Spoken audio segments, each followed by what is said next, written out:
My name is Aaron Daly. I'm a architect and partner here at Historical Concepts. Historical Concepts is a firm of 30 architects and planners.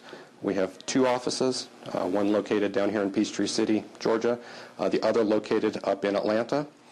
About half of our staff is in each office.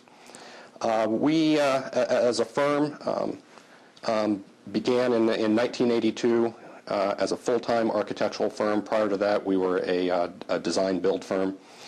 We specialize in primarily residential architecture, new architecture that's designed to look like old architecture. So we go in and study the historical precedents, study what it is about vernacular architecture that made it so special, and then we do everything we can do to try to recreate that with modern construction techniques, obviously, and designs that, while they still feel like old structures, they still fit with modern lifestyles.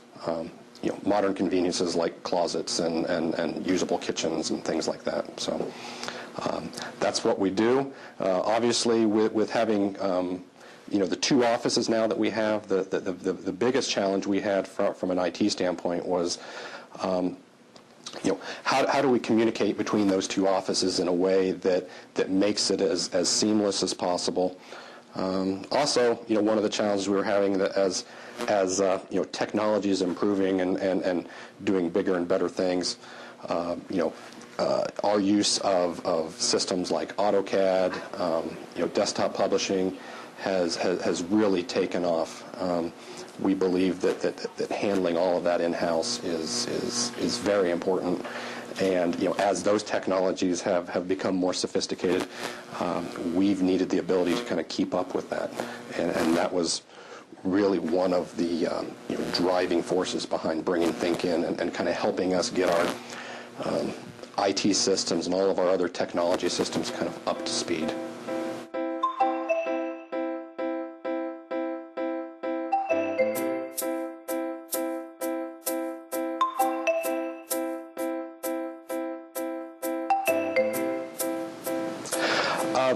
As we were looking at our IT system, the pain points that we were having prior to Think coming on board was, our company was growing at a relatively good rate, and obviously the sophistication of the software was growing as well.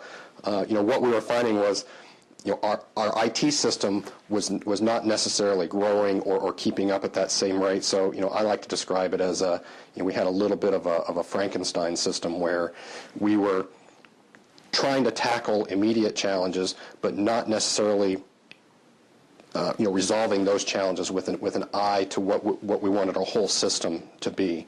And so when we approached Think, we kind of came to them with those pain points. We have this system that works very well for individual pieces, but none of it is working together. And then, of course, by adding a second office, it just compounded those issues, where not only were we having things work well in this office and things worked well in Atlanta, trying to get those types of complicated systems to work together just became that much more difficult. So that was really the biggest challenge that we asked Think to tackle, and that's kind of the first thing that they did was came in, looked at our system, did an overall evaluation of everything, and then to add on top of that, obviously we had to do things with with a budget that we could make work, because I don't know of too many people out there that can go out and just scrap everything and just start all over. We definitely didn't want to do it or couldn't do it. So whatever solutions we came up with had to be done in a way that could be done incrementally or within budgets that we were defining at the time. And so what they did, came in, evaluated everything, and then we had these initial presentations where they said, we've identified these as obvious problems that you've brought up. Here's why they're problems. And then here's a kind of a tiered system of how we can go about resolving those. And here's the investment that might be involved in each one of those. And then it was really up to us to say, well, if we made this type of investment, are we hurting ourselves? Are we helping or whatnot? And so it was really a great, teamwork, kind of collaborative effort to come up with solutions for problems that we had, but within budget constraints that we had to work with as well. And then, the kind of the result of a lot of that initial work was, as kind of the primary IT go-between, myself and Lori, my, I guess, IT cohort here in the office. I know I was probably spending a good, 40% of my time, as an architect, chasing down IT issues. And what bringing Think on board enabled me to do was to cut, 40% down to probably, anywhere, 5 to 10%. And a good portion of that 5 to 10% is really, I'd say, kind of self-inflicted 10%, because we do still insist that IT issues be funneled through Lori and myself, so that we're aware of everything that's going on. So if we were able to not do that, I think that number would be cut down even more. So, in my opinion, personally, that's been the biggest improvement, is I'm actually able to concentrate on things that I am trained to do and things that I like doing best, which is actual architecture, and not necessarily chasing bugs around through an IT system. It's very easy for us to get an issue from an employee and to turn around and issue a ticket in what we think is a very streamlined and easy system, and then that ticket gets resolved. I mean, that's probably the best thing I can say is you put in a ticket, you get immediate feedback, that ticket gets resolved, and we don't have to think about it. I mean, that's probably the best compliment we can give, is that we don't have to think about it. It just happens. And we have these quarterly updates with Think where they come in and say, let's evaluate how we've been doing. Let's evaluate what we can do better in the future. Let's start looking at systems on the horizon.